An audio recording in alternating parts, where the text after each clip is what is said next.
നിങ്ങൾക്ക് ഞാൻ വീഡിയോയിൽ പറഞ്ഞു തന്നിട്ടുണ്ടായിരുന്നു, 2-3 വീഡിയോയിൽ ഞാൻ പറഞ്ഞു തന്നിട്ടുണ്ടായിരുന്നു. അപ്പോൾ അതുപോലെ നിങ്ങൾ ചെയ്യുക, ടെംപ്ലേറ്റ് ഒക്കെ ഉണ്ടാക്കി എടുക്കുക കേട്ടോ. അപ്പോൾ റെയിൻബോ ക്ലിപ്പ് ഉണ്ടാക്കിയെടുക്കാൻ ആവശ്യമായിട്ടുള്ള ഫോം ഷീറ്റും കാര്യങ്ങളൊക്കെ നമ്മൾ എടുത്തിട്ടുണ്ട്. അതുപോലെ തന്നെ ടെംപ്ലേറ്റും ക്രിയേറ്റ് ചെയ്തെടുത്തതിന് ശേഷം നമ്മൾ അത് ഫോം ഷീറ്റിലേക്ക് വെച്ച് വരച്ചതിന് ശേഷം കട്ട് ചെയ്തെടുക്കുകയാണ് ചെയ്യുന്നത് കേട്ടോ. കറക്റ്റ് എല്ലാം ഒരേ മെഷർമെന്റ്സിൽ തന്നെ ഉണ്ടെങ്കിലാണ് കുറച്ചുകൂടി നല്ല. മെഷർമെന്റ്സ് വെച്ചിട്ടുണ്ടെങ്കിൽ നമ്മളിത് ടെംപ്ലേറ്റ് ഉണ്ടാക്കിയെടുക്കുമ്പോൾ അതിന്റെ അളവും കാര്യങ്ങളൊക്കെ ഒന്ന് ജസ്റ്റ് ഒന്ന് ശ്രദ്ധിച്ചാൽ തന്നെ ഒരേപോലെ കിട്ടും. പിന്നെ കട്ട് ചെയ്തെടുക്കുമ്പോൾ പ്രത്യേകം ശ്രദ്ധിക്കണം, ഒരു സൈഡ് വലുത് ഒരു സൈഡ് ചെറുത് കയ്പും. ആക്ച്വലി ഞാൻ എപ്പോഴും പറയാറുണ്ട്, എനിക്ക് ഓർഡർ കിട്ടാത്ത സാധനങ്ങളൊക്കെ ആണെന്നുണ്ടെങ്കിൽ, മീൻസ് ഓർഡർ ചെയ്യാതെ നിങ്ങൾക്ക് വീഡിയോ ആയിട്ട് ചെയ്യുന്ന കാര്യങ്ങളൊക്കെ ആണെന്നുണ്ടെങ്കിൽ ചെറിയ ചേഞ്ചുകളും അല്ലെങ്കിൽ ചെറിയ എന്തെങ്കിലുമൊക്കെ മിസ്റ്റേക്ക് ചെറുപ്പം വീഡിയോയിൽ ഉണ്ടാവും. കൂടുതൽ ഞാൻ മിസ്റ്റേക്ക് ഒന്നും വരാതെ ശ്രദ്ധിക്കാറുണ്ട് കേട്ടോ. അപ്പൊ അങ്ങനെ നിങ്ങൾക്ക് ഇതിൽ മിസ്റ്റേക്കുകളൊക്കെ തോന്നുന്നുണ്ടെങ്കിൽ എല്ലാവരും ക്ഷമിക്കണം. അപ്പൊ സൈസ് എല്ലാം ഒരേപോലെ കട്ട് ചെയ്തെടുക്കാൻ വേണ്ടിയിട്ട് പ്രത്യേകം ശ്രദ്ധിക്കുക.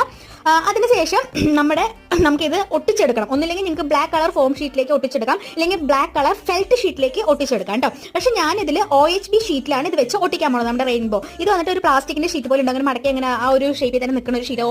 OHB ഷീറ്റ് എന്നാണ് ഇതിന് പറയുന്നത്.